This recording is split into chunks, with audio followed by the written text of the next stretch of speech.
ओम श्री गणेशाय नमः। ओम श्री रामायण पाठ प्रारंभ। ओम श्री सीतारामचंद्राभ्याम नमः। श्री गौरी शंकर जी और श्री सीताराम जी और हनुमान जी का नाम लेकर मैं श्री रामायण पाठ आरंभ करती हूँ। हे हनुमान जी, राम राम जी। ओम। पहला अध्याय, कलयुग की स्थिति, कलिकाल के मनुष्यों के उद्धार का उपाय। कलयुग की स्थिति, कलिकाल के मनुष्यों के उद्धार का उपाय, रामायण पाठ, उसकी महिमा, उसके श्रवण के लिए उत्तम काल आदि का वर्णन। ओम। जय श्री सीताराम जी की। श्री रामचंद्र जी समस्त संसार को शरण देने वाले हैं। श्री रामचंद्र जी के बिना दूसरी कौन सी गति है। श्री राम कलयुग के समस्त दोषों को नष्ट कर देते हैं, अतः श्री रामचंद्र जी को नमस्कार करना चाहिए। श्री राम जी से काल रूपी भयंकर सर्प भी डरता है। जगत का सब कुछ भगवान श्री राम के वश में है। श्री राम में मेरी अखंड भक्ति बनी रहे। हे राम, आप ही मेरे आधार हैं। चित्रकूट में निवास करने वाले भगवती लक्ष्मी सीता के आनंद निकेतन और भक्तों को अभय देने वाले परमानंद स्वरूप भगवान श्री रामचंद्र जी को मैं नमस्कार करता हूँ। संपूर्ण जगत के अभिष्ट मनोरथों को सिद्ध करने वाले अथवा सृष्टि पालन एवं संहार के जगत की व्यवहारिक सत्ता को सिद्ध करने वाले ब्रह्मा, विष्णु और महेश आदि देवता जिनके अभिन्न अंश मात्र हैं, उन परम विशुद्ध सच्चिदानंदमय परमात्म देव श्री रामचंद्र जी को मैं नमस्कार करता हूँ तथा उन्हीं के भजन चिंतन में मन लगाता हूँ। ऋषियों ने कहा, भगवान आप विद्वान हैं, ज्ञानी हैं। हमने जो कुछ पूछा था वह सब आपने हमें भली भांति बताया है। संसार बंधन में बंधे हुए जीवों के दुख बहुत हैं। इस संसार बंधन उच्छेद करने वाला कौन है?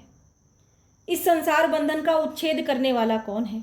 आपने कहा कि कलयुग में वेदोक्त मार्ग नष्ट हो जाएंगे। अधर्म परायण पुरुषों को प्राप्त होने वाली यातनाओं का भी आपने वर्णन किया है।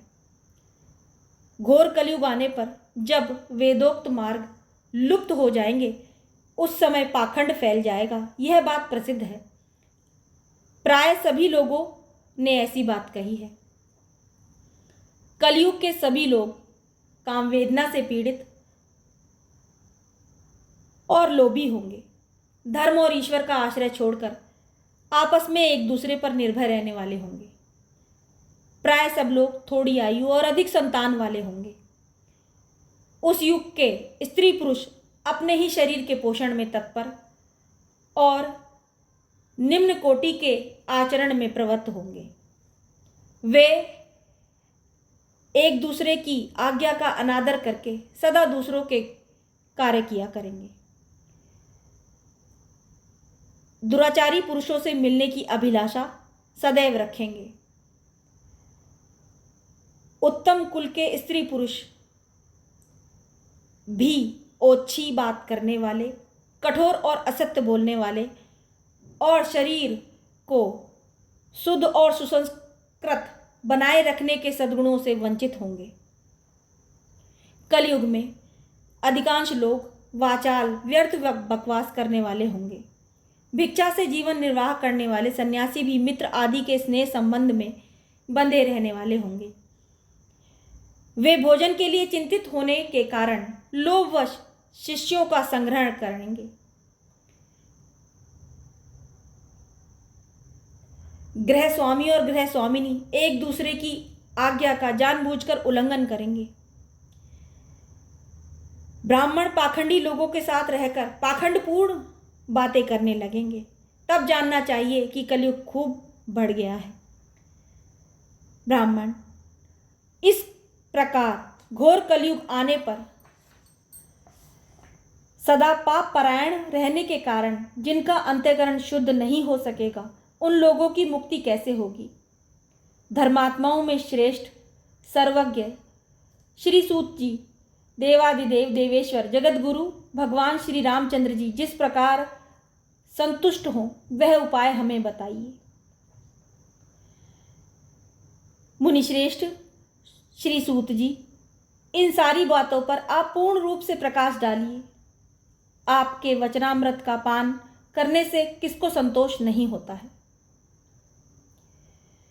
श्री सूत जी ने कहा, मुनिवरों, आप सब लोग सुनिए। आपको जो सुनना अभिष्ट है वह मैं बताता हूँ। महात्मा नारद जी ने सनत कुमार को जिस प्रकार रामायण नामक महाकाव्य का गान सुनाया था, वह समस्त पापों का नाश और दुष्ट ग्रहों की बाधा का निवारण करने वाला है। वह संपूर्ण वेदार्थों की सम्मति के अनुकूल है। उससे समस्त दुस्वप्नों का नाश हो जाता है। वह धन्यवाद के योग्य तथा भोग और मोक्ष रूप फल प्रदान करने वाला है। उसमें भगवान श्री रामचंद्र जी की लीला कथा का वर्णन है। वह कथा, वह काव्य अपने पाठक और श्रोताओं के लिए समस्त कल्याणमयी सिद्धियों को देने वाला है। धर्म, अर्थ, काम और मोक्ष, इन चारों पुरुषार्थों का साधक है। महान फल देने वाला है। यह अपूर्व काव्य पुण्यमय फल प्रदान करने की शक्ति रखता है। आप लोग एकाग्रचित होकर इसे श्रवण करें। महान पातकों अथवा संपूर्ण उपपातकों से युक्त मनुष्य भी उस ऋषि प्रणीत दिव्य काव्य का श्रवण करने से शुद्धि अथवा सिद्धि प्राप्त कर लेता है। संपूर्ण जगत के हित साधन में लगे रहने वाले जो मनुष्य सदा रामायण के अनुसार बर्ताव करते हैं, वे ही संपूर्ण शास्त्रों के मर्म को समझने वाले और कृतार्थ हैं। विप्रवरों, रामायण धर्म, अर्थ, काम और मोक्ष का साधन है तथा परम अमृत रूप है। अतः सदा भक्ति भाव से उसका श्रवण करना चाहिए। जिस मनुष्य के पूर्व जन्मोपार्जित सारे पाप नष्ट हो जाते हैं, उसी का रामायण के प्रति अधिक प्रेम होता है। यह निश्चित बात है। जो पाप के बंधन में जकड़ा हुआ है, वह रामायण कथा आरंभ होने पर भी उसकी अवहेलना करके दूसरी निम्न कोटि की बातों में फंसा रह जाता है। उन असद गाथाओं में अपनी बुद्धि के आसक्त होने के कारण वह तदनुरूप ही बर्ताव करने लगता है। इसलिए द्विजेंद्रगण, आप लोग रामायण नामक परम पुण्यदायक उत्तम काव्य का श्रवण करें, जिसके सुनने से जन्म, जरा और मृत्यु के भय का नाश हो जाता है तथा श्रवण करने वाला मनुष्य पाप दोष से रहित हो जाता है और अच्युत स्वरूप हो जाता है। रामायण काव्य अत्यंत उत्तम, वरणीय और मनोवांछित फल और वर देने वाला है। वह उसका पाठ और श्रवण करने वाले समस्त जगत को शीघ्र ही संसार सागर से पार कर देता है। उस आदि काव्य को सुनकर मनुष्य श्री रामचंद्र जी के परम पद को प्राप्त कर लेता है।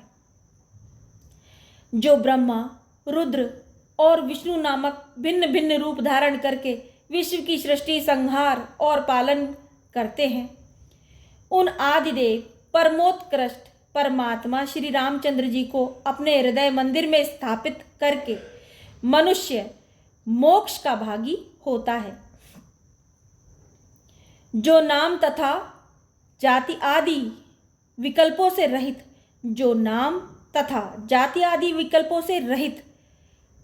कार्य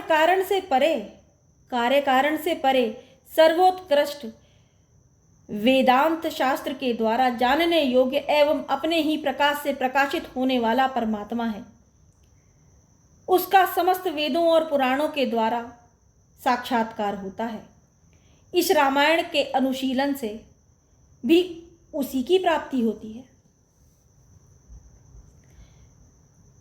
विप्रवरों, कार्तिक, माघ और चैत्र मास के शुक्ल पक्ष में 9 दिनों में रामायण की अमृतमयी कथा का श्रवण करना चाहिए। जो इस प्रकार श्री रामचंद्र जी के मंगलमय चरित्र का श्रवण करता है, वह इस लोक और परलोक में भी अपनी समस्त उत्तम कामनाओं को प्राप्त कर लेता है। वह सब पापों से मुक्त हो अपनी 21 पीढ़ियों के साथ श्री रामचंद्र जी के उस परम धाम में चला जाता है, जहाँ जाकर मनुष्य को कभी शोक नहीं करना पड़ता।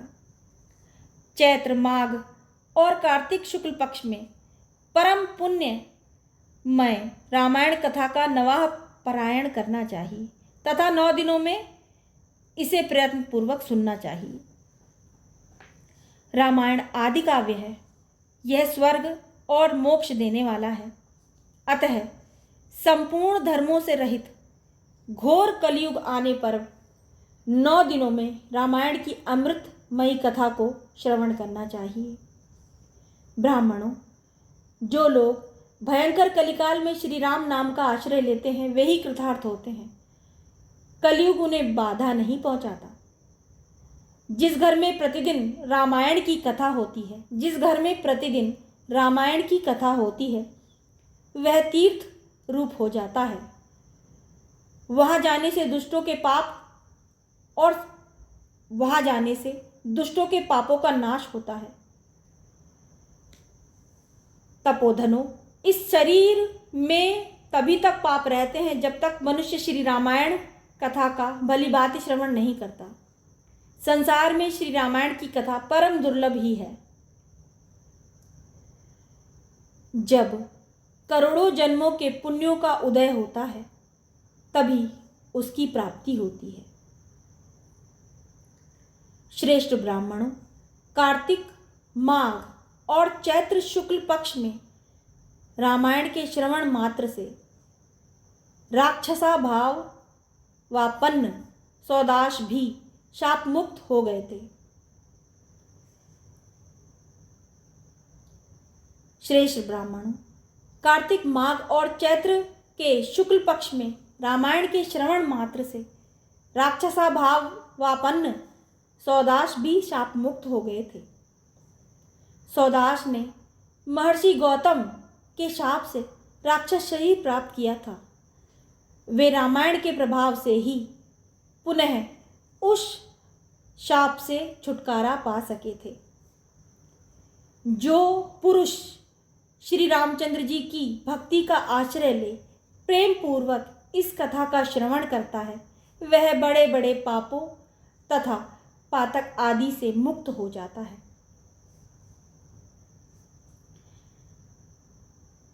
इस प्रकार श्री स्कंद पुराण के उत्तरखंड में नारद सनत कुमार संवाद के अंतर्गत रामायण महात्म्य विषयक कल्प का अनुकीर्तन नामक प्रथम अध्याय पूरा हुआ।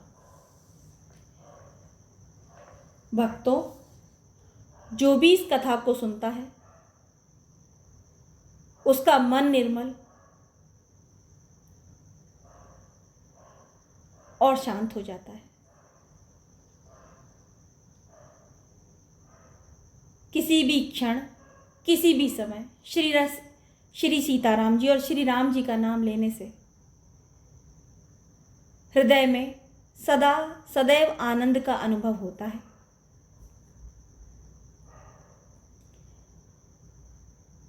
श्री रामायण पाठ